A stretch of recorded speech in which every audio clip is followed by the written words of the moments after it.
Hello Nishita, welcome to Stories of India. Hi, thank you for calling me here. Thank you so much कि आपने time निकाल कर हमें इतना मौका दिया कि हम आपको कवर कर पाए, आपकी स्टोरी कवर कर पाए। निशिता, आप बचपन से किस तरह के बच्चे थे? Very shy, very reserved. मैं बहुत ज्यादा बचपन में बात नहीं कर पाती थी लोगों से। चाइल्डहुड थोड़ा सा स्ट्रगल वाला भी था मेरा, तो काफी कुछ ऑलरेडी देख रही थी अपने आसपास। तो कहीं ना कहीं बहुत ही डरी सहमी सी बच्ची थी मैं। वेरी शाय, ज्यादा जल्दी लोगों से घुलती मिलती नहीं थी, but I was always very inquisitive. मेरे दिमाग में हमेशा बहुत सारे सवाल रहते थे and I always use to like to reason for everything कि अगर कोई चीज ऐसी है तो क्यों है, और मैं हमेशा उसका आंसर ढूंढने की कोशिश करती थी। और आपको मिल जाते थे सारे जवाब? नहीं, सारे तो बिल्कुल भी नहीं। बहुत बार किसी से पूछती थी, बड़ों से, घर में, टीचर्स से, बहुत बार खुद से बुक्स के थ्रू, या जितनी भी मेरी छोटी सी अंडरस्टैंडिंग थी उसके थ्रू आंसर ढूंढने की कोशिश करती थी। बहुत सारे आंसर्स अनआंसर्ड रह गए। अभी तक बहुत सारे क्वेश्चंस ऐसे हैं जिनका कोई आंसर नहीं मिला है, and I am still in a quest to find answers. Okay. पढ़ने में कैसे रहे होगे फिर? उस हिसाब से तो आप अच्छा पढ़ने वाले रहे होगे, जैसा आपका नेचर आपने मुझे डिस्क्राइब किया, मुझे ऐसा हाँ, लगता है पढ़ने में बहुत अच्छे रहे हाँ, होगे। Until 10th standard I was very good. हमेशा मतलब स्कूल में आई was always 90 above, 95 above student. Nice. 11th में आई टुक PCM। That was a very big turning arc in my life. वहां पे आने के बाद बहुत सारा रियलिटी चेक भी मिला, and that was also the first time जब मैं थोड़ा घर से बाहर निकली। थोड़ा सा पढ़ाई से मन हट चुका था उस टाइम तक। 11th 12th आते आते तक I became an average student, but then I came to know about architecture. मैंने अपना बैचलर्स आर्किटेक्चर में किया है। तो ओके। 11th 12th में मैं बहुत डायरेक्शनलेस फील कर रही थी बाई स्टडिंग PCM, क्योंकि मैं कुछ और एक्सपेक्ट करके आई थी, कुछ और था, और मेरा हमेशा से इंक्लिनेशन जो था ह्यूमैनिटीज एंड सोशल साइंसेस की तरफ ज्यादा था। बट मैथ्स में भी इंटरेस्ट था, तो मैंने PCM उस टाइम पे ले लिया, ज्यादा कुछ सोचा नहीं। बट जब मैं आर्किटेक्चर में आई, तब मुझे एक्चुअली अपनी असली स्ट्रेंथ्स और असली इंटरेस्ट के बारे में पता चला, and then again I got back on track. और बचपन में जैसे मैं थी, मतलब आइडियल गुड स्टूडेंट, वापस I became a good student while doing my bachelors. Okay, तो आपने अपनी मास्टर्स यहीं से की है, रायपुर से? मास्टर्स मैंने किया है school of planning and architecture Bhopal से। Okay. It is one of the 3 top institutes in India for architecture. Architecture के नाम पे हम जो नॉर्मल लोग हैं जिन्होंने पढ़ाई नहीं की है, उन्हें सिर्फ इमारतें और ये सारी चीजें समझ में आती हैं। बट कहीं ना कहीं मुझे लगता है कि इसको पढ़ने के लिए आप मतलब क्या, किस तरह की समझ होनी चाहिए? आर्किटेक्चर एक्चुअली जो है ये बहुत ही ज्यादा मिसअंडरस्टूड फील्ड है। मतलब आई थिंक हर किसी के दिमाग में यही क्वेश्चन है कि what is architecture, architects actually ऐसा करते क्या है। Some people ask me why do you charge so much. लोगों के दिमाग में हमेशा रहता है कि लोग हमेशा कुछ ना कुछ ड्राइंग्स बनाते रहते हैं, लाइंस खींचते रहते हैं। तो जब मैंने ये प्रोफेशन चुना था, तब मेरे घर वालों के मन में भी बहुत डाउट्स थे। My father was the one who actually told me about architecture, जिन्होंने मुझे थोड़ा सा मोटिवेट किया कि आर्किटेक्चर आप पढ़ सकते हो। बट बाकी सब बिल्कुल ब्लैंक थे। सो आर्किटेक्चर जो है it's basically engineering and science combined with arts. क्योंकि आर्किटेक्ट बनने के लिए आपको technical knowledge and technical understanding होना तो बहुत जरूरी है ही, बट साथ ही साथ आपको आर्टिस्टिक एंड क्रिएटिव होना भी बहुत जरूरी है। It's a core science field, but art and creativity, imagination, ये सब के मिक्सचर के साथ में। तो बेसिकली आप प्रोजेक्ट्स लेते हैं? जी। तो जब मैं बैचलर्स कर रही थी उस टाइम से ही मुझे ये रियलाइज हो गया था कि, क्योंकि मैंने आपको बताया कि पहले भी मेरा आर्ट्स एंड ह्यूमैनिटीज में ज्यादा इंटरेस्ट था, हिस्ट्री हमेशा से मेरा फेवरेट सब्जेक्ट रहा है। तो बैचलर्स में हमारा एक सब्जेक्ट हुआ करता था history of art and architecture. तो इस सब्जेक्ट में हम मतलब हिस्टोरिक टाइम से कैसे आर्किटेक्चर का इवोल्यूशन हुआ, प्री हिस्टोरिक पीरियड से लेके हम अभी आज जिस कंटेम्प्रेरी वर्ल्ड में है यहाँ तक हम कैसे बढ़े, कैसे इवॉल्व हुए, सारी सिविलाइजेशंस, किंगडम्स, उन सब का आर्किटेक्चर, ये सब मैं पढ़ती थी उस सब्जेक्ट में। I was really driven towards that.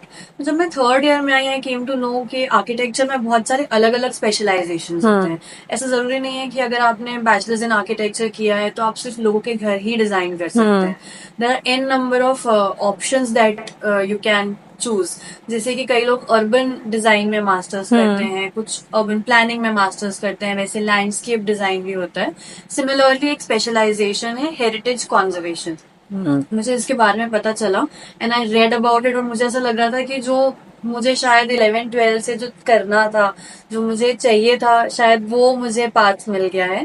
तो फिर मैंने अपना मास्टर्स, जैसे मैंने आपको बताया कि SPA से किया, सो आई गिव द एग्जाम। और लकीली मेरा फर्स्ट अटेम्प्ट में एग्जाम क्लियर हो गया and I got into that. तो हेरिटेज कॉन्जर्वेशन में हमें बिल्डिंग्स एंड कल्चर को प्रिजर्व और कंजर्व कैसे करना है, जो हमारे हिस्टोरिक मॉन्यूमेंट्स हैं इनका अपकीप, मैनेजमेंट, मेंटेनेंस, इनको बचाना कैसे है, ये सब के बारे में टेक्निकल एजुकेशन दिया जाता है। So the okay projects that I take now are related to documenting old buildings, documenting historic structures, cultures, rituals, और जो पुरानी buildings हैं इनके conservation पे जो काम होता है, I do that. ओके, तो बेसिकली आप गवर्नमेंट के साथ मिलके जी। करती होंगी ये सारा Yes. चीज। आपको जब आपने ये करना चालू किया तो आपके आसपास के लोगों को समझ में आता था कि आप क्या करना चाहते हो? बिल्कुल भी नहीं। एक्चुअली मेरा, जब मैंने प्रोफेशन में मैं एंटर की थी, लिटरली मेरा आधा टाइम तो लोगों को ये एक्सप्लेन करने में चला जाता था कि मैं क्या कर रही हूँ। पहले मैंने एक ऐसा प्रोफेशन चूज किया था, आर्किटेक्चर, जिसके बारे में बहुत कम लोग जानते थे, और आर्किटेक्चर में भी मैंने स्पेशलाइजेशन किया हेरिटेज कॉन्जर्वेशन में, जिसके बारे में कोई भी नहीं जानता था। पहले मैं आर्किटेक्चर समझाती थी, फिर मैं ये समझाने लगी। और as a kid I always wanted to live out. मुझे ऐसा लगता है कि हमारे जैसे जो शहर हैं, Tier 2 सिटीज हैं, रायपुर, भिलाई, जबलपुर, ऐसे शहरों के बच्चे हमेशा ये सोचते हैं कि हमें कोई बड़ी सिटी में जाना है, वहां जाके रहना है, वहां पे काम करना है। वो लाइफस्टाइल भी हमें बहुत अट्रैक्ट करती है, अपॉर्चुनिटीज भी। तो मेरे दिमाग में भी यही था, मैं अलग ही करियर पाथ जो है वो प्लान कर रही थी अपने लिए। And I always wanted to live out, maybe in some culturally rich city in India like Delhi, जहाँ पे मेरे फील्ड का काम बहुत है, और maybe somewhere in a foreign country, somewhere like Europe, क्योंकि वहां पे भी हेरिटेज बहुत ज्यादा है और ये बहुत रिस्पेक्टेबल फील्ड है वहां पे। तो मेरा कभी ऐसा प्लान ही नहीं था कि रायपुर में काम करना है, but when I came to Raipur, हर कोई यही क्वेश्चन पूछता था, नॉट जस्ट इन फैमिली और फ्रेंड्स, बट इनफैक्ट अगर मैं किसी गवर्नमेंट ऑफिस में भी जाती थी कोई प्रोजेक्ट प्रपोजल लेके, तो वहां से भी मुझे ऐसे ही क्वेश्चन आते थे कि क्या करते हो आप लोग, कंजर्वेशन आर्किटेक्ट मतलब क्या होता है। बिकॉज यहाँ पे जो पूरा सर्कल है इसमें मोस्टली इंजीनियर्स ही गवर्नमेंट सेक्टर में ज्यादा काम करते हैं। इवन आर्किटेक्ट्स भी जो है वो लिमिटेड फील्ड्स में और लिमिटेड प्रोजेक्ट्स में काम करते हैं। So at the moment I am the only practicing conservation architect in Chhattisgarh.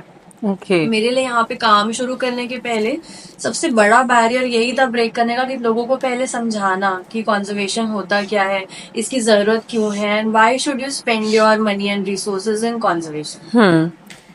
आपको जब आप इस प्रोसेस में रही होंगी तो आपको हमेशा से ये चीज हैपनिंग ही लगती रही, या कभी कभी आपको ऐसा लगा कि मैंने क्या कर लिया है, मैंने क्यों, मतलब क्या पढ़ लिया है जिन लोगों को समझ में नहीं आ पाता है, और इससे अच्छा नहीं करती तो ज्यादा अच्छा था? बहुत बार लगा ऐसा, इनफैक्ट बहुत रीसेंट टाइम्स तक मुझे ये लगता था कि मैंने शायद गलत डिसीजन ले लिया है इस फील्ड में आके। मुझे ना एक्चुअली इस वर्क से कोई प्रॉब्लम नहीं है, एब्सोल्युटली नो कंप्लेन्स, बिकॉज ये काम जो है ये बहुत इंटरेस्टिंग है। मुझे ट्रैवल करना बहुत पसंद है, मैं अपने काम की वजह से बहुत घूमती हूँ, बहुत जगह एक्सप्लोर करती हूँ, हेरिटेज मॉन्यूमेंट्स के साथ, ट्राइब्स के साथ, कल्चरल लैंडस्केप्स और कम्युनिटीज के साथ मैं बहुत ज्यादा काम करती हूँ। जॉब सेटिस्फैक्शन तो बहुत ज्यादा है इस फील्ड में, लेकिन सबसे बड़ा चैलेंज यही है कि अवेयरनेस बहुत कम है इस फील्ड के बारे में। इवन जो अथॉरिटीज हैं उनको भी बहुत ज्यादा मुझे यहाँ पे लोकल लेवल पे समझाना पड़ता है कि काम कैसे होगा, वो प्रोसेस क्या होगा, कितना इसमें एक्सपेंडिचर आएगा, और क्यों ये करना इम्पोर्टेंट है। तो वो जो लोगों को समझाने का और प्रोजेक्ट्स को गेन करने का जो प्रोसेस है, that is too much, that's too lethargic. और कई बार ऐसा होता है कि इट्स सक्सेसफुल, फिर प्रोजेक्ट वर्क कर जाता है, कई बार ऐसा होता है कि it's not so positive as well. तो डेफिनेटली ऐसे टाइम्स पे बहुत ज्यादा डिमोटिवेटेड फील होता है कि मैंने इतनी अच्छी पढ़ाई की, अपने फील्ड में इतना अच्छा करने का पॉसिबिलिटी है मेरे पास, बट क्योंकि वो अंडरस्टैंडिंग नहीं है या वो इंटरेस्ट नहीं है, तो कई बार काम नहीं भी मिल पाता है। और जो प्रोजेक्ट्स भी होते हैं कंजर्वेशन में, ये काफी time taking and slow projects होते हैं। इट्स नॉट वेरी क्विक, क्योंकि हम इतने प्रिसीजन से इतनी बारीक चीजों पे काम करते हैं, ऐसी बिल्डिंग्स पे काम करते हैं जो बहुत सालों पुरानी है, hundreds of years old structures, जिनकी टेक्नोलॉजी आज के जमाने में हमारे लिए डिकोड करना बहुत मुश्किल है, जिनकी मटेरियल्स को समझना बहुत मुश्किल है। और कंजर्वेशन में हम उन्हीं मटेरियल्स को फिर से रिवाइव करना चाहते हैं, बिल्डिंग का कंजर्वेशन भी पुराने तरीकों से ही करना चाहते हैं। इट्स टाइम टेकिंग, तो definitely there are some times बहुत डिमोटिवेट भी हो जाती हूँ कि मे बी कुछ थोड़ा इजी कर लेना चाहिए था, this is too challenging. But I guess जहाँ तक मेरा अपना लाइफ का पर्सनल एक्सपीरियंस रहा है, मुझे ऐसा लगता है कि जो अलग डिफरेंट लोग होते हैं वो ही भगवान उन्हें अलग से ही बनाकर भेजता है और उन्हें अलग से ही चुनता है, वो अलग चीजें ही करते हैं। और जो आप कर रहे हो उसमें मुझे ऐसा लगता है कि मुझे इस चीज के बारे में रिसेंटली पता चला था, तो मुझे तब रियलाइज हुआ कि ये हमारी कल्चर के लिए बहुत इम्पोर्टेंट है। जी। मैंने आपका पेज देखा, माई हेरिटेज ट्रेल्स, तो मुझे तब लगा कि रायपुर में भी ऐसा कुछ हो रहा है। तो सबसे पहले तो मेरे माइंड में ये आया कि रायपुर में ऐसी जगहें हैं जहां जाके एक्सप्लोर किया जा सकता है। तो मेरे मन में आपके लिए ये सवाल था ही कि जब भी मैं आपसे मिलूंगी मैं आपसे ये जरूर पूछूंगी कि क्या रायपुर में सच में ऐसी जगहें हैं जहाँ जाकर इंसान ऐसी सारी चीजें देख पाए, या समझने के लिए कुछ है ऐसा रायपुर में?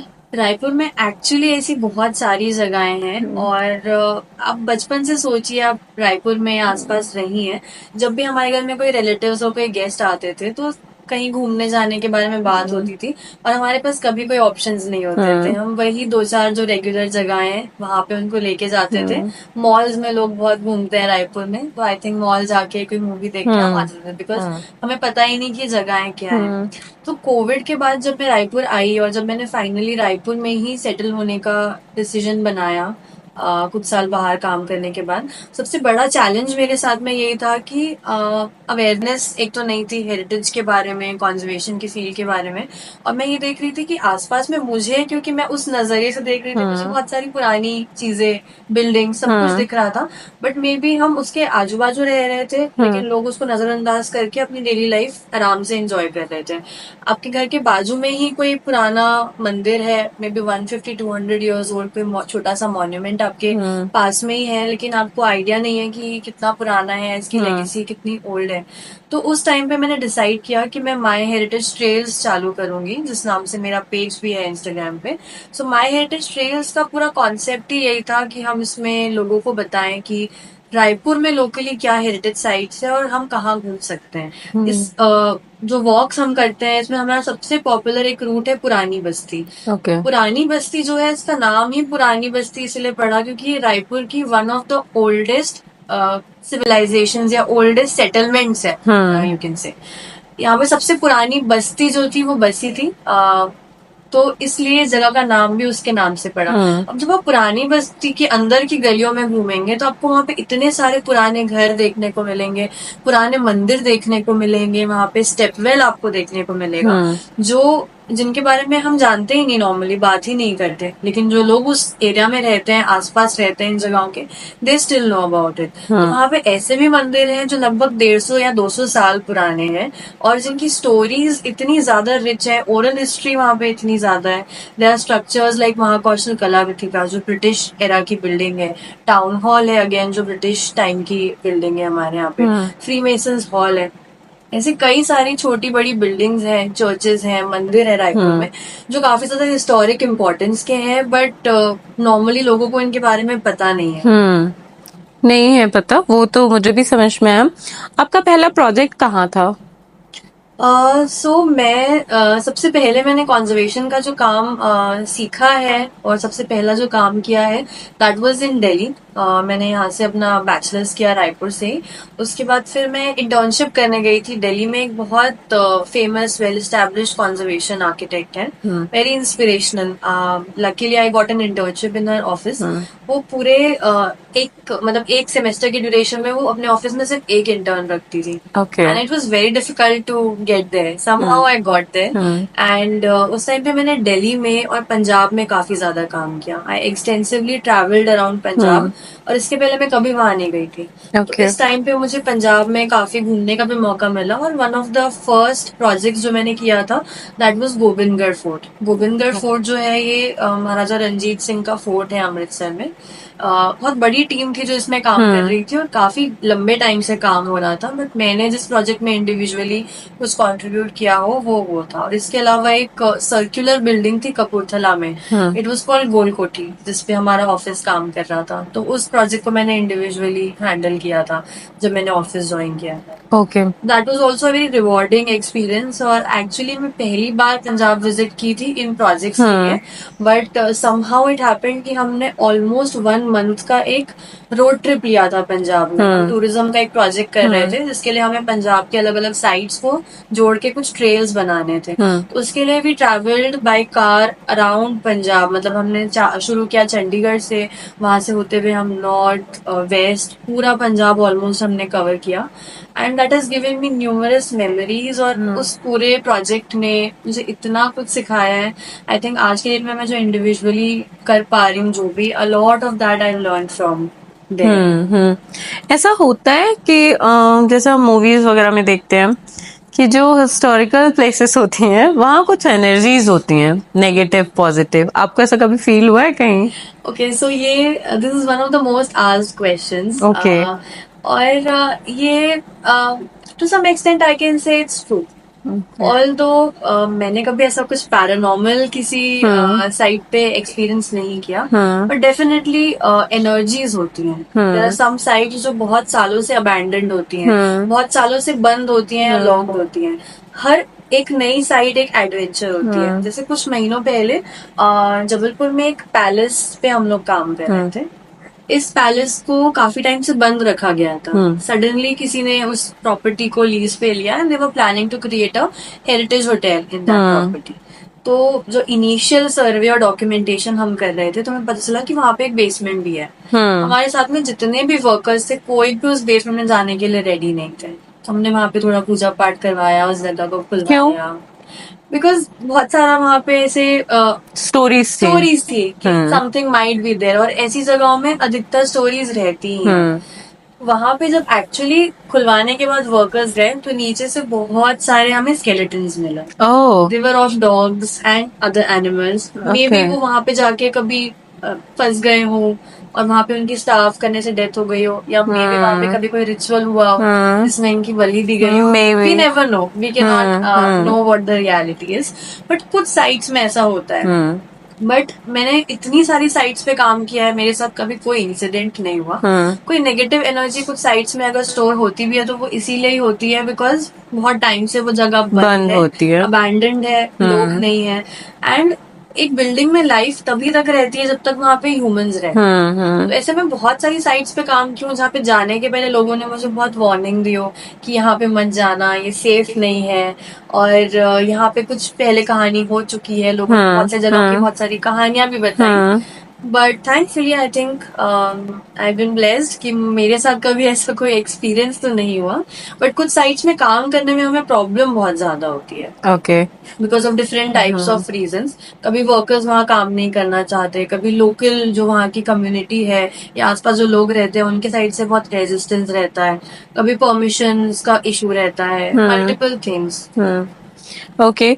और पॉजिटिव एनर्जीज डेफिनेटली जो मंदिर जैसी जगहें हैं, जो रिलीजियस प्लेसेस हैं, जो ऐसी प्लेसेस हैं जो आज तक एक्टिव हैं, वहाँ पे कोई एक पर्टिकुलर रिचुअल या कोई एक्टिविटी बहुत साल पहले हुआ करती थी, और वहाँ पे लोगों ने उस एक्चुअल कल्चर को आज तक रिटेन करके रखा है। ऐसी हर जगह पे आपको बहुत ज्यादा पॉजिटिव एनर्जी फील होगी, बिकॉज वहाँ पे लोग कोशिश कर रहे हैं एक्टिवली अपने कल्चर को बचाने की, अपनी जगह को लाइव रखने की।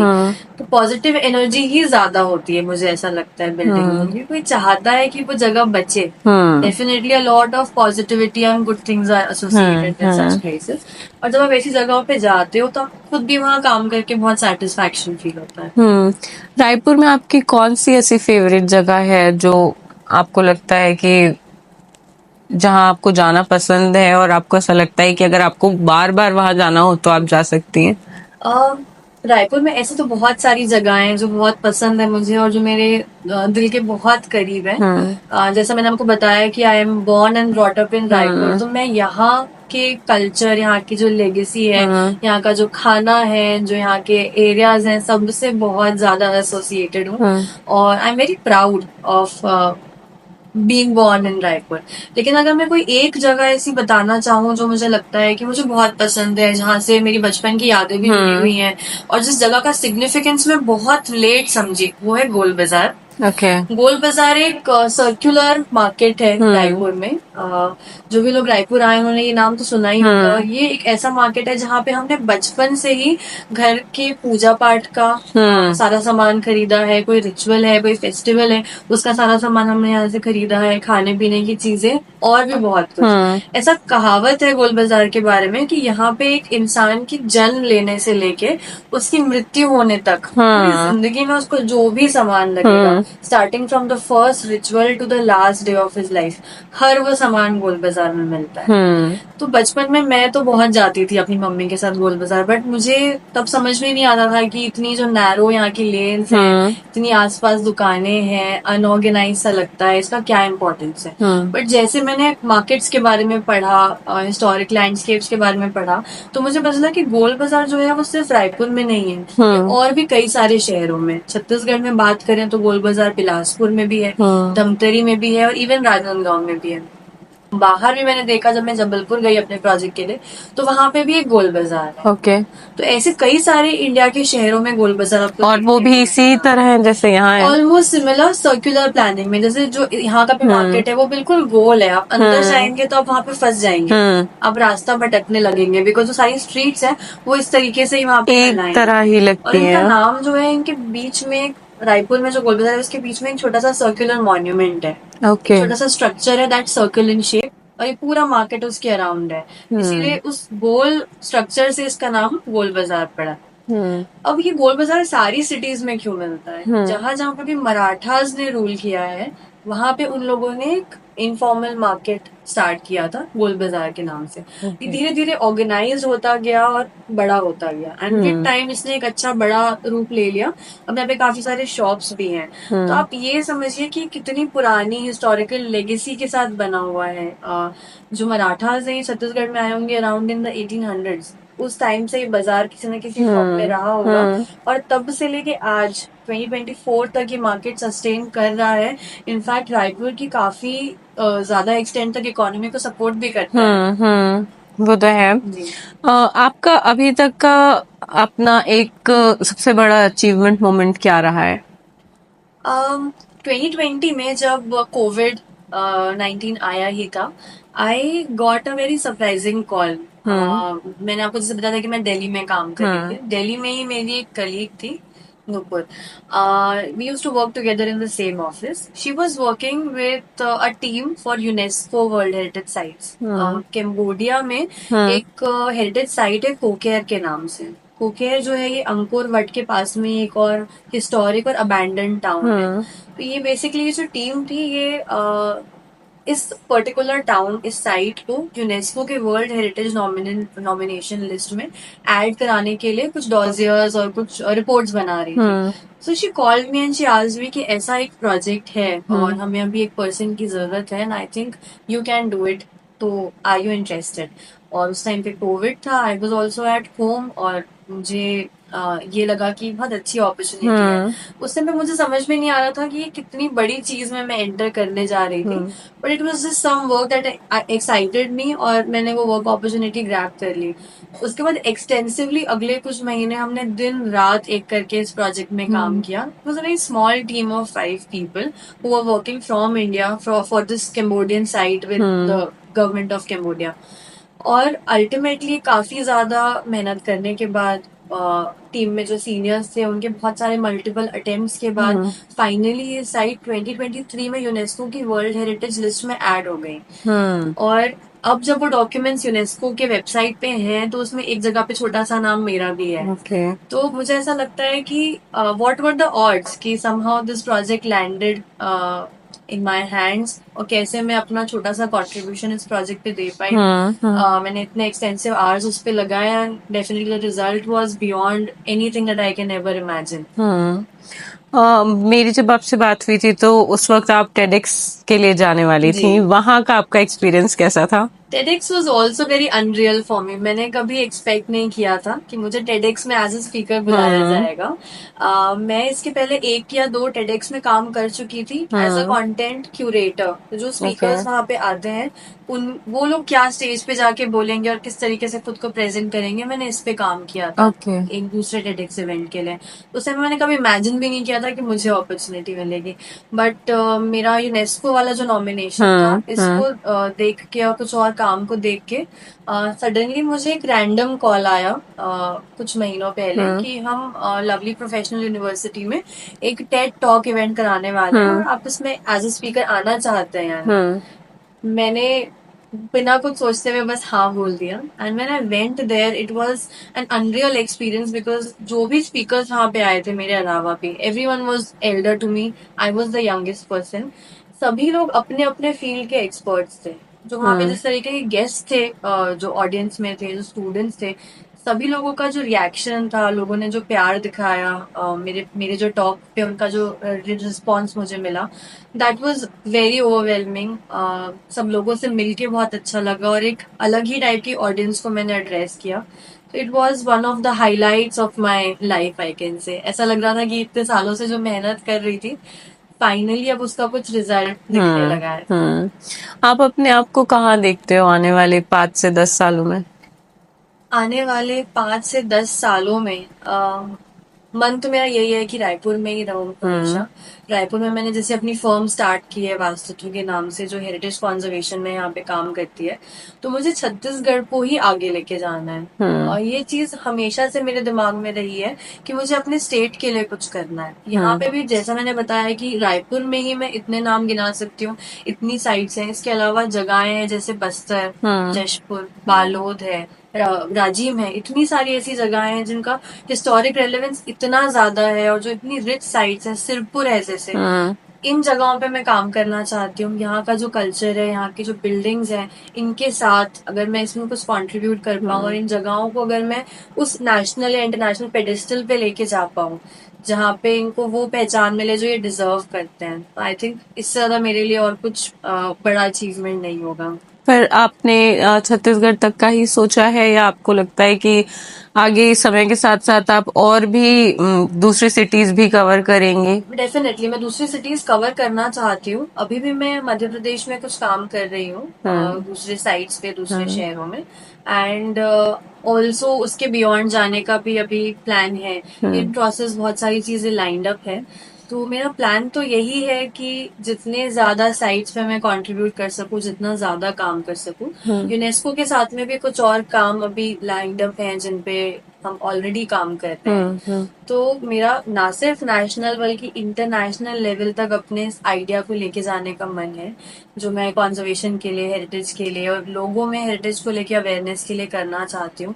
कि जितनी ज्यादा वाइड ऑडियंस तक पहुंच पाए उतना अच्छा होगा। आप जो हेरिटेज ट्रेल्स आपके आपके जो आपका पेज है इंस्टाग्राम पे, आप बेसिकली उसमें करते क्या है?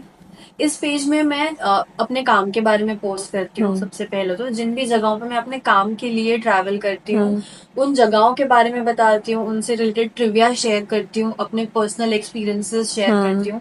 कंजर्वेशन जब मैं बताती हूँ लोगों को या जब बाहर से कोई मेरा काम देखता है तो it looks like a very fancy field कि तो बहुत अच्छी अच्छी मॉन्यूमेंट्स में जाती है, जगहों पे घूमती है, बड़ी बड़ी मीटिंग्स अटेंड करती है।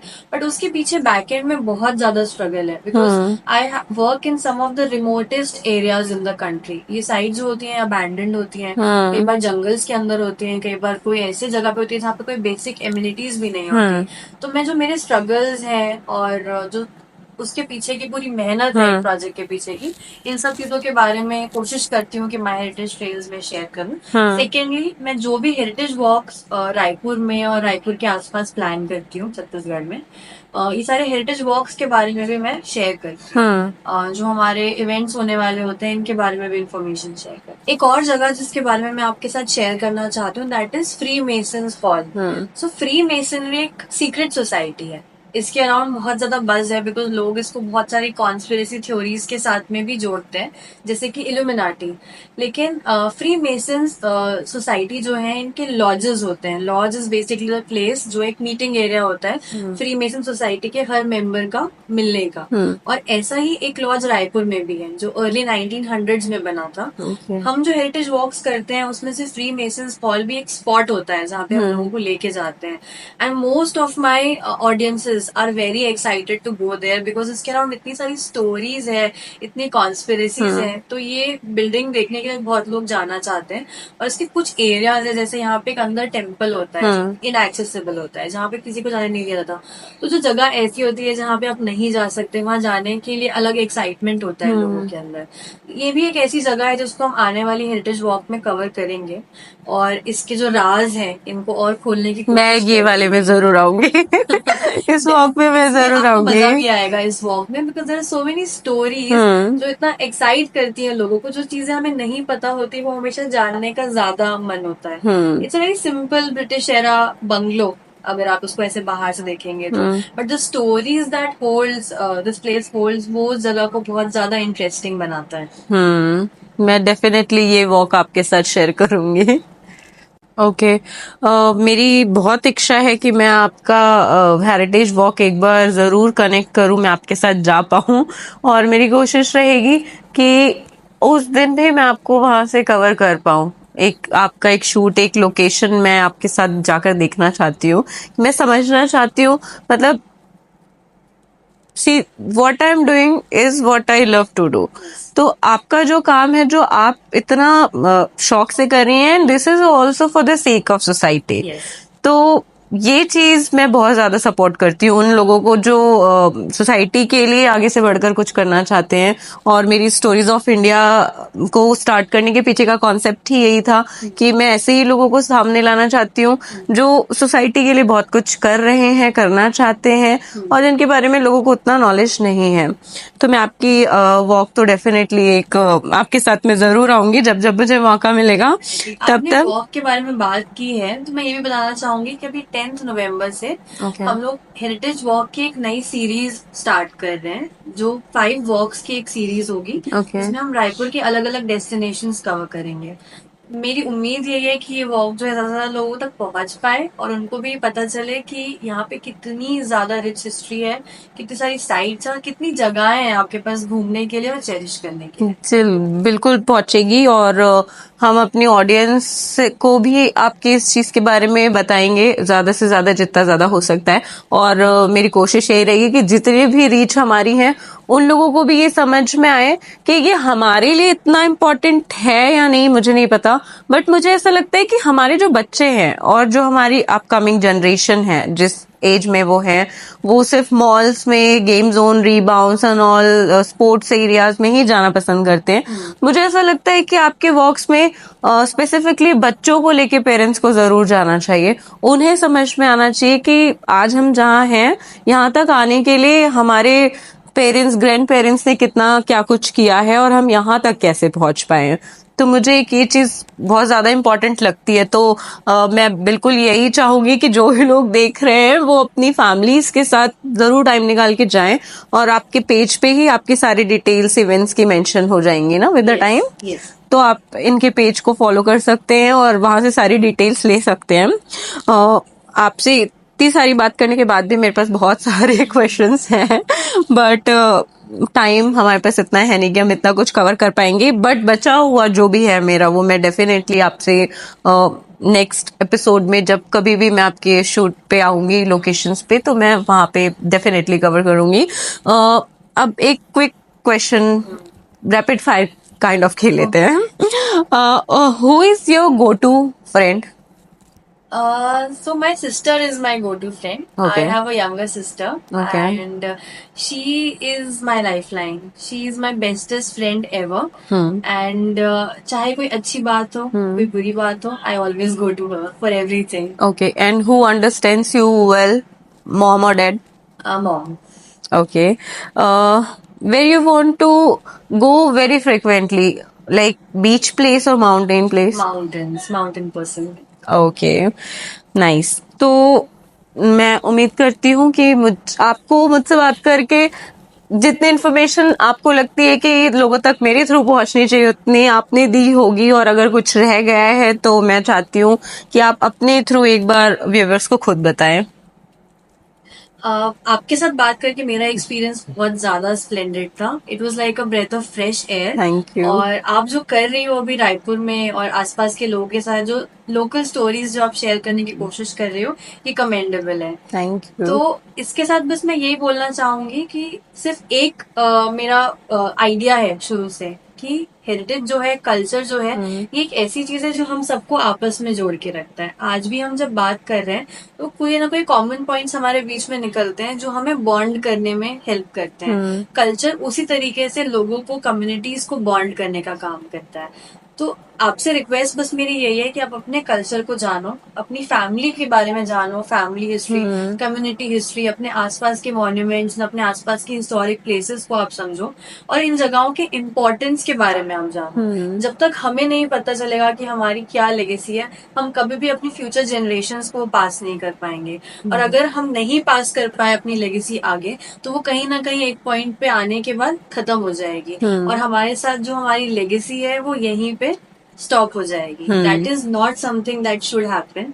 कल्चरल प्रिजर्वेशन, हेरिटेज प्रिजर्वेशन बहुत ज्यादा जरूरी है एक सोसाइटी को आगे बढ़ाने के लिए। I believe that there is no future without the past. और पास्ट को अगर हम भूलते जाएंगे और पीछे छोड़ते जाएंगे तो हम एक वेल इन्फॉर्म फ्यूचर कभी क्रिएट नहीं कर सकते। एग्जैक्टली। और my best wishes with you, आप आगे और प्रोग्रेस करें और बहुत आगे तक जाएं, और मैं आपको और बहुत सारे इंटरव्यूज में देखती रहूं, तो मेरे लिए वो प्राउड मोमेंट होगा मेरे लिए भी कि हाँ मैंने भी आपको कवर किया है वैसा। तो just best of luck and thank you so much for Thank you coming. so much and thank you for having me here. It was amazing. Thank you.